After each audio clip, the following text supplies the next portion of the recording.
Pasca terbakarnya KMP Putri Yasmin di perairan Lombok, proses evakuasi korban terus berlangsung. Sebanyak 35 penumpang berhasil dievakuasi ke pelabuhan Padang Bay dan seluruhnya dalam kondisi selamat. Tangis haru menyambut kedatangan korban yang ditunggu oleh pihak keluarga. Seluruh penumpang langsung dievakuasi ke kantor ASDP untuk mendapatkan pertolongan. Adapun korban mengaku bersyukur bisa selamat. Seluruh penumpang masih berusaha memberikan kabar ke sanak keluarga lewat telepon petugas karena alat komunikasi dan barang-barang masih tertinggal di kapal. Evakuasi penumpang yang di Padang Bay dengan jumlah 35 penumpang. Tiba-tiba ada asap, terus apinya besar. Ibu lihat asap itu di bagian mana, Bu? Di belakang atau di mana? Iya, di belakang. Di belakang. Sampingnya. Pemirsa, kapal motor penumpang Putri Yasmin terbakar di perairan Lombok, Nusa Tenggara Barat. Ya, sebanyak 116 penumpang telah dievakuasi. Kapal motor penumpang Putri Yasmin terbakar di perairan Lombok, Nusa Tenggara Barat. KMP Putri Yasmin yang melayani rute Padang Bay Lembar dilaporkan terbakar di perairan Lombok. Kapal terbakar sekitar pukul 5 pagi waktu Indonesia Tengah. Saat kejadian, ketinggian ombak mencapai 2 meter. Informasi awal menyebutkan evakuasi dilakukan oleh kapal Portling 2 yang melintas di sekitar lokasi. Sejumlah penumpang yang terombang-ambing di tengah laut berhasil dievakuasi oleh tim SAR. Penyelamatan penumpang KMP Putri Yasmin terus dilakukan. Langsung masuk. Saat ini proses evakuasi penumpang Putri Yasmin itu 33 orang dievakuasi oleh KMP Portling 2 menuju ke pelabuhan Padang Bay.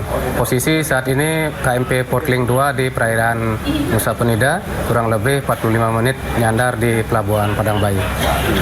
Itu pergerakan, Pak, sementara kalau dari SAR. Baik, dari Basarnas pergerakan KN SAR Arjuna bergerak dari pelabuhan Padang Bay menuju ke lokasi KMP Putri Yasmin, dan satu buah RIB dari Nusa Penida juga bergerak menuju ke lokasi Putri Yasmin. Dan kami dari Posar Karangasem standby di posko Padang Bay untuk melaksanakan koordinasi. 116 penumpang yang telah dievakuasi, 1 diantaranya meninggal dunia. Sementara 50 orang penumpang lagi yang diselamatkan oleh kapal asing. Tim Liputan iNews melaporkan. Tak terima jadi bahan olokan, seorang karyawan membakar ruang rapat lantai 3 kantor Dinas Komunikasi dan Informatika Kutai Kartanegara. Ya, sempat terjadi kericuhan, terduga pelaku pembakaran pun telah diamankan oleh polisi.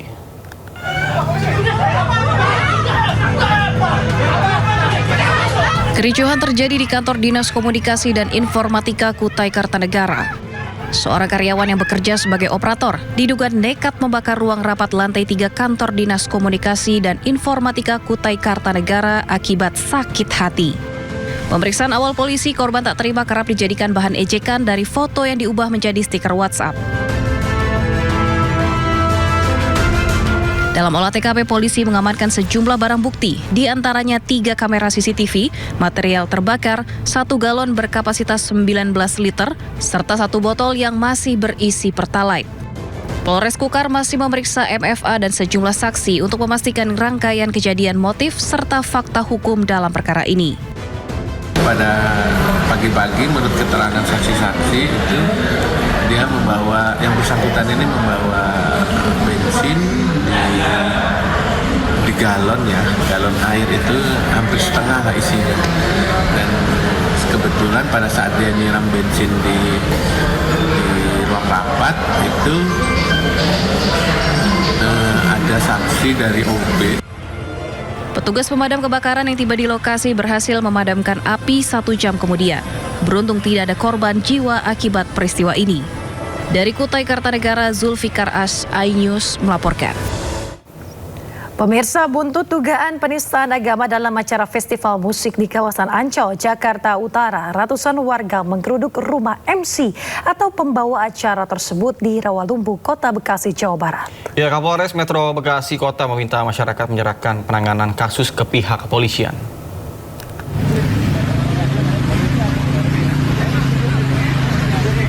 Ratusan warga dari berbagai daerah menggeruduk rumah yang diduga dihuni oleh MC Festival Musik yang terlibat dalam challenge hafalan Ad-Duha di Rawalumbu, Kota Bekasi pada Selasa malam. Massa yang emosi bahkan masuk ke dalam rumah untuk mencari keberadaan terduga pelaku. Namun MC tersebut tidak ditemukan.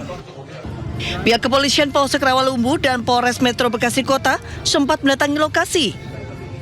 Menurut Kapolres Metro Bekasi Kota, Kombes Pol Putu Kolis Aryana, pemilik rumah diketahui sudah pindah domisili sejak 3 bulan terakhir. Juga menyampaikan kepada masyarakat agar menyerahkan penanganan ini kepada pihak kepolisian. Kita sudah melakukan upaya-upaya penyelidikan, baik itu Polres Metro Jakarta Utara, Polda Metro Jaya, dan Barreskrim Polri. Nanti tentunya update-nya akan disampaikan. Sementara dugaan penistaan agama masih dalam penyidikan Polda Metro Jaya, Polres Jakarta Utara, dan Barreskrim Polri. Sebelumnya video dugaan penistaan agama terjadi dalam acara festival musik di kawasan Ancol, Jakarta Utara dan viral di media sosial. Salah satu stand produk minuman keras diduga menantang pengunjung menghafal surat Ad-Duha dengan hadiah 1 botol minuman beralkohol. Dari Bekasi, Jawa Barat, Rahmat Hidayat, iNews melaporkan. Pemirsa, 2 terduga pelaku penistaan agama dibawa ke Polda Metro Jaya untuk diperiksa terkait dugaan penistaan agama dalam sebuah konser musik di kawasan Ancol, Jakarta Utara.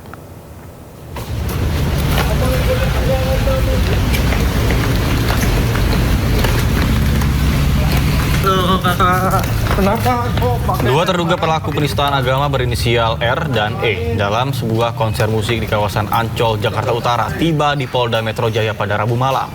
Keduanya dikawal pihak polisian dan tampak tertunduk ketika melihat adanya awak media. Saat dimintai keterangan oleh awak media, keduanya memilih bungkam dan terus berjalan memasuki gedung Direskrimum Polda Metro Jaya. Saat ini pihak polisian masih mendalami adanya unsur pidana dalam kasus penistaan agama tersebut.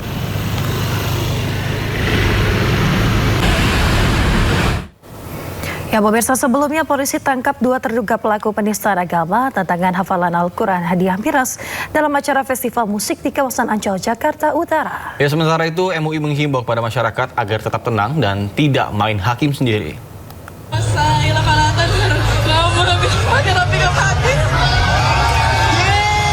Pasca heboh dugaan penistaan agama dalam acara festival musik di kawasan Ancol, Jakarta Utara pada Minggu, polisi telah mengamankan 2 orang terduga pelaku penistaan agama. Selain itu, hingga kini polisi masih terus melakukan pemeriksaan secara maraton terhadap sejumlah saksi. Dalam waktu dekat, polisi berencana akan melakukan gelar perkara untuk meningkatkan kasus menjadi penyidikan. Kedua terduga pelaku terancam dengan pasal 300 atau 301 dengan ancaman kurungan maksimal 5 tahun penjara. Untuk terduga pelaku penistaan saat ini sudah diamankan di Polres Metro Jakarta Utara. Seorang perempuan berinisial